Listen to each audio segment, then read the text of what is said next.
Guys প্রায় 1 বছর পরে এই সিজনে আমি আবারও সিএস এর ভিতরে রিজন পুশ করতেছি, কিন্তু আজকে খেলার ভিতরে হঠাৎ করে পরপর দুইবারই আমার হোনার স্কোর চলে যায়। তাই এখানে আজকে আমি আর সিএস র্যাঙ্কে খেলতে পারবো না। আর এই জন্য গাইস আমি খেলতে চলে আসি আমার মেইন এডিতে। আর তোমরা দেখতেই পাচ্ছ এডিতে গ্র্যান্ড মাস্টারের দরকার আর মাত্র 2 স্টার। আর এইবার মাস্টার ডান করলে আমার 24 বারের মতো মাস্টার ডান হবে।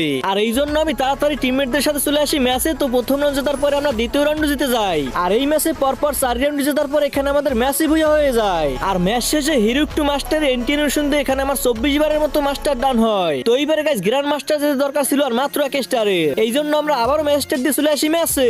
আর প্রথম রাউন্ডে একটা মেয়েকে খুবই মেরে দিতে এই রাউন্ড আমাদের ভিক্টরি হয়ে যায়। এরপর চলে আসি দ্বিতীয় রাউন্ডে, একটা প্লেয়ারকে হেডশট দিয়ে মারতেই পিছন দিয়ে আরেকটা প্লেয়ার আমাকে মেরে দেয়, কিন্তু আমার টিমমেটরা ওদের সবাইকে মেরে দিয়ে রাউন্ড জিতেই আনে। আর গাইস এভাবেই পরপর 4 রাউন্ডে ওদেরকে আমরা উড়ুধুরা মার দিয়ে ম্যাচ আমরা ভুয়ে করে ফেলি। আর ম্যাচ শেষে 50 থেকে 51 স্টার ঠিকই হয়, কিন্তু লবিতে এসে দেখি যে আমার ID blacklist grand master show